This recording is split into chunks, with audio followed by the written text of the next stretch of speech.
अरे नमस्कार की ऐसी की तैसी, मेरी बात ध्यान से सुन। ठाकुर को अध्यक्ष बनाना है।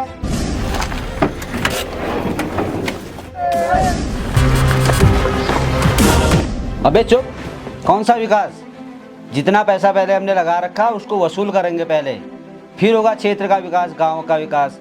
बड़ा आया गांव के विकास की बात करने वाला। ज्यादा होशियारी करी, हाथ पैर तुड़वा के जो है विकलांग वाली पेंसिल लगा दूंगा, सोच ले। साहब फोन दे दो, कमला मेरे बगैर नहीं रह पाएगी। चुप कर। क्या कमला के बगैर तू 5 दिन नहीं रह सकता? वो हमारे गांव के ना बिरादरी के, उससे अच्छा तो वो बलवा है। कम से कम अपने गांव और बिरादरी का तो है।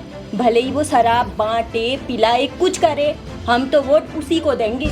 मगर इसके बिना तो कुछ भी नहीं होने वाला ठहरा। पिलाओ, जितना मर्जी पिलाओ। सारा खिलाया पिलाया, सूद सहित वापस लूंगा।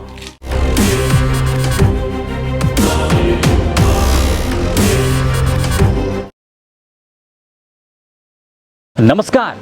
जैसा कि आप सभी को पता है कि इस समय गांव-गांव पंचायत चुनाव की धूम मची हुई है और प्रत्याशी घर घर वोट मांगने पहुंच रहे हैं। किसी को गांव का प्रधान बनना है, किसी को क्षेत्र पंचायत सदस्य, तो किसी को जिला पंचायत सदस्य, और कुछ लोग तो ब्लॉक प्रमुख और जिला पंचायत अध्यक्ष बनने के सपने सजोए घूम रहे हैं। यह पहली बार नहीं हो रहा है, यह पिछले कई दशकों से होते आ रहा है। हर बार प्रत्याशी आपके पास वोट मांगने आते हैं और बड़े बड़े वादे करके चले जाते हैं। क्या वो चुनाव जीतने के बाद अपना वादा पूरा करते हैं? क्या आप कह सकते हैं कि जिसको आपने पिछली बार वोट दिया था, कि आपने एक सही व्यक्ति को वोट दिया था? क्या पिछले 5 सालों में आपके ग्राम प्रधान या क्षेत्र पंचायत सदस्य या जिला पंचायत सदस्य ने कोई ऐसा काम किया हो कि जिसके आधार पर आप कह सकते हैं कि आपने सही कैंडिडेट को, एक सही व्यक्ति को या एक सही इंसान को वोट दिया? तो आइए मैं आपको पंचायत चुनाव के उस काले सच से रूबरू करवाने जा रहा हूं कि जिसकी वजह से आज भी हमारा गांव, हमारा क्षेत्र विकास से कोसों दूर है।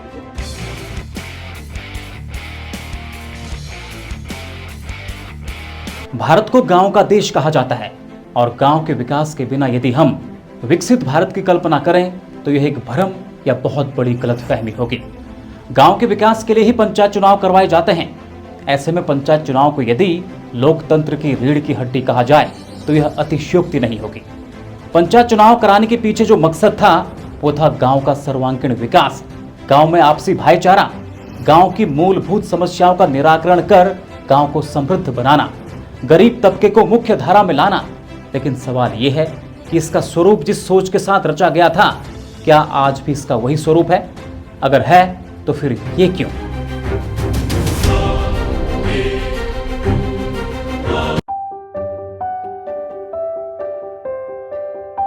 गणेश और रमेश चचेरे भाई थे और एक ही गांव में रहते थे। दोनों परिवार में बहुत गहरा प्रेम था और उनके भाईचारे की चर्चा दूर दूर गांव में होती थी। लेकिन कुछ समय बाद आया पंचायत चुनाव और गणेश और रमेश एक दूसरे के विरुद्ध चुनाव में उतर गए और फिर देखते ही देखते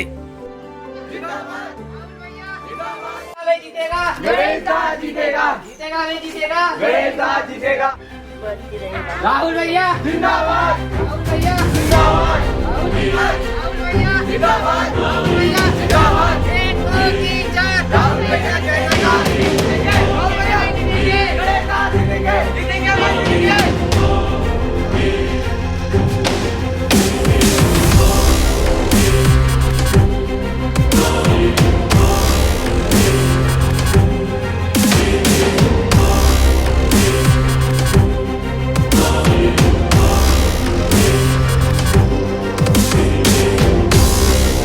किसी ने सपने में भी नहीं सोचा था कि दोनों परिवार कभी एक दूसरे के खून के प्यासे हो जाएंगे। जहां ये परिवार बिखर चुका था, वहीं गांव के लोग भी दो खेमे में पड़ चुके थे और अब ये चुनाव न रहकर वर्चस्व की लड़ाई बन चुकी थी। दोनों पक्षों ने चुनाव प्रचार के लिए कोई कमी नहीं छोड़ी और वो दिन भी आया जब चुनाव के नतीजे घोषित हुए और सुरेश कुछ ही मतों से विजय रहा। यह चुनाव सुरेश भले ही जीत गया, लेकिन आपसी रंजिश ऐसी हुई कि आज दोनों परिवार एक दूसरे की दहलीज को पार नहीं करते, बल्कि चीते की तरह घात लगाए बैठे हैं। कि कब एक दूसरे को नोच खाएं। राजनीति एक शतरंज का खेल है। अगर इसे खेल की भावना से खेला जाए तो शायद आपस में कोई दुश्मनी न हो। खैर, पंचायत चुनाव का एक और काला सच।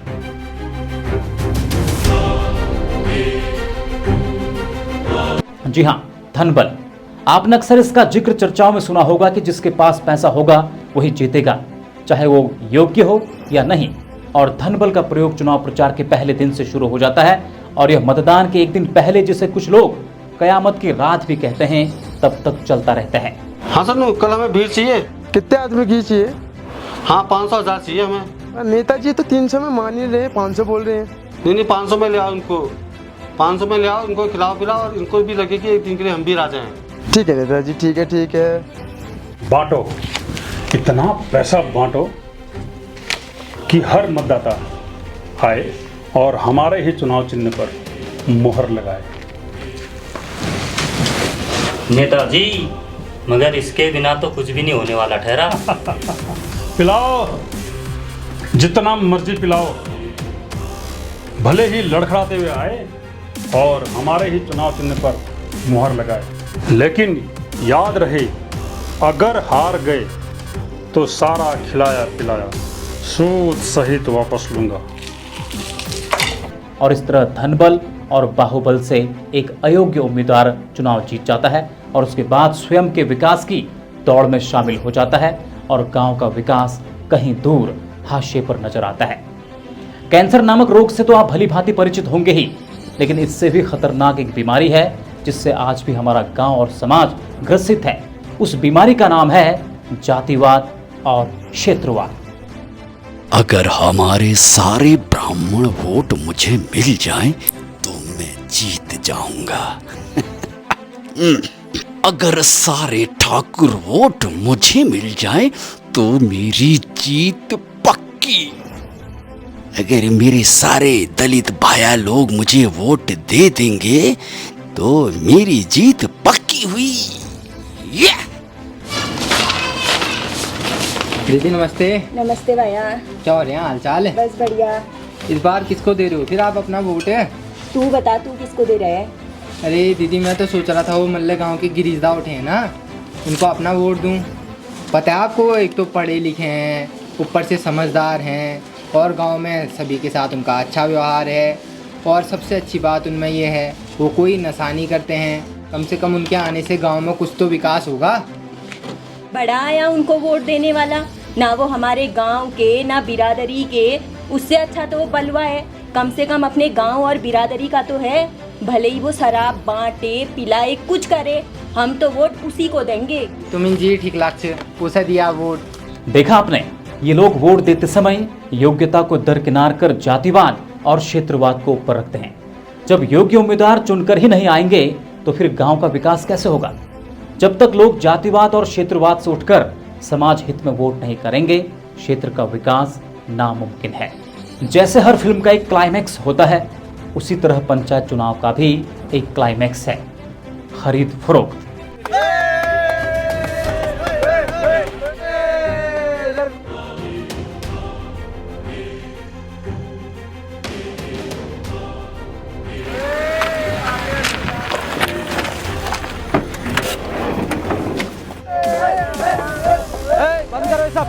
बंद करो, बंद कीजिए सब।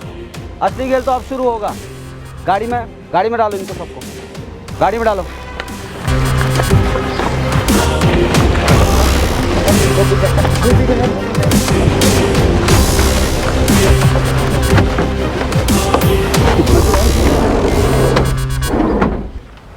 इन सबके फोन ले लो और सारे सिम कार्ड निकाल लो, अपने पास रख लो सारे फोन। चल लाओ दे। साहब फोन दे दो, कमला मेरे बगैर नहीं रह पाएगी। चुप कर, क्या कमला के बगैर तू 5 दिन नहीं रह सकता? 5 लाख मिलेंगे और 81 अलग से। 5 लाख? तो फिर इसमें कितनी सारी कमला आ जाएगी। चलो चलो। ये सब इसलिए क्योंकि अब ब्लॉक प्रमुख और जिला पंचायत अध्यक्ष का चुनाव होना है और जो पंचायत सदस्य जीत कर आते हैं उन्हीं के वोट से ब्लॉक प्रमुख या जिला पंचायत अध्यक्ष का चयन होता है। इसलिए अक्सर ब्लॉक प्रमुख और जिला पंचायत अध्यक्ष के उम्मीदवार क्षेत्र पंचायत सदस्य और जिला पंचायत सदस्यों की खरीद फरोख्त करते हैं ताकि वो उनके पक्ष में वोट करें। जरा सोचिए, जिस क्षेत्र पंचायत सदस्य या जिला पंचायत सदस्य को आपने वोट देकर जिताया है, अगर वो बिक जाए तो क्या वो आपके क्षेत्र का विकास करेगा? नहीं, क्योंकि अब वो प्रत्याशी से प्रोडक्ट बन चुका है। जिला पंचायत अध्यक्ष और ब्लॉक प्रमुख बनाने के लिए राजनीतिक पार्टियां भी ताकत झोंक देती हैं। 20 सदस्यों का जुगाड़ तो हो गया है, अब एक का कैसे होगा? एक का मंत्री जी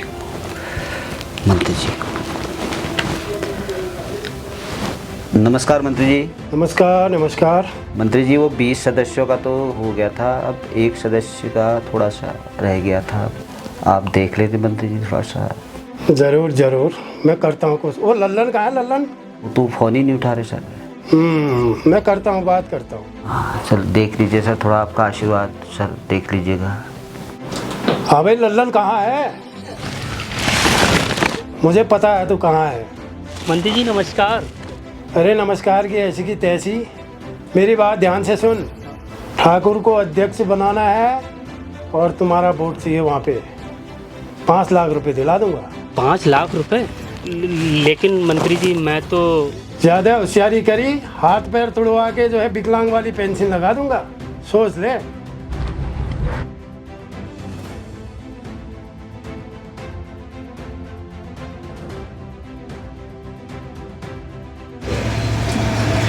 सोच ले। नहीं मंत्री जी नहीं, जैसा आप कहोगे बिल्कुल वैसा ही होगा। अब आप तो मेरे मालिक हो, मेरे अन्नदाता हो, आप बिल्कुल परेशान मत होइए।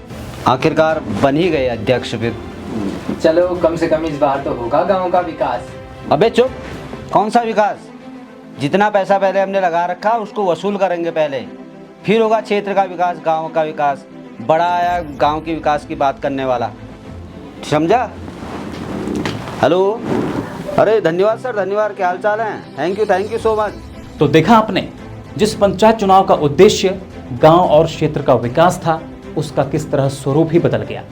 जनता आपसी रंजिश, धनबल, बाहुबल, जातिवाद, क्षेत्रवाद के तले दब जाती है और गांव की मूलभूत समस्याएं आस लगाए सालों साल उस समय का इंतजार करती हैं कि काश कोई आए और हमारे भी हालात ठीक कर दे। लेकिन कुछ नहीं हो सकता। हाँ, अगर आप जागरूक बने तो बहुत कुछ हो सकता है। आपको अपने वोट के महत्व को समझना होगा। धनबल, बाहुबल, जातिवाद, क्षेत्रवाद से उठकर जरा सोचना होगा। गांव में जो भी प्रत्याशी वोट मांगने आए, उससे तीखे सवाल पूछने होंगे। उसके विचार और एजेंडे सुनिए और वीडियो में रिकॉर्ड करके रखिए। जीतने के बाद उसे उसका वीडियो दिखाइए। काम नहीं करता है तो उसका वीडियो वायरल कीजिए ताकि अगली बार चुनाव में उठने लायक न रहे। जिस अधिकार से आपने उसे वोट दिया है, उसी अधिकार से गांव के विकास के लिए भी अपनी आवाज उठाइए। अगर जीतने के बाद भी वह काम नहीं करता है तो अविश्वास प्रस्ताव लाकर उसे पद से हटाने के लिए एकजुट हो जाइए। दिखाइए इन्हें जनता की ताकत। गांव के प्रधान की जिम्मेदारी गांव का विकास करना, किसानों को बेहतर कृषि तकनीकों और सिंचाई सुविधाओं के लिए मार्गदर्शन करना, स्वच्छ पेयजल की उपलब्धता, स्वच्छता सुनिश्चित करना, शिक्षा और स्वास्थ्य सेवाओं को बेहतर बनाने के लिए प्रयास करना, सरकारी योजनाओं का लाभ पहुंचाना, ग्राम पंचायत के वित्तीय मामलों का प्रबंधन करना, लोगों की समस्याओं को उच्च अधिकारियों के सामने रखना, ग्राम पंचायत के माध्यम से छोटे मोटे विवादों का निपटारा करना, गांव के कल्याण और विकास के लिए काम करना आदि जिम्मेदारी है। ऐसे ही क्षेत्र पंचायत और जिला पंचायत सदस्य के भी कार्य हैं। जो इन कार्यों को करने में सक्षम हो उसे ही अपना वोट दीजिए और पैसे और शराब में या किसी और लालच में मत आइए, वरना फिर 5 साल आप पछताते रहेंगे। नमस्कार।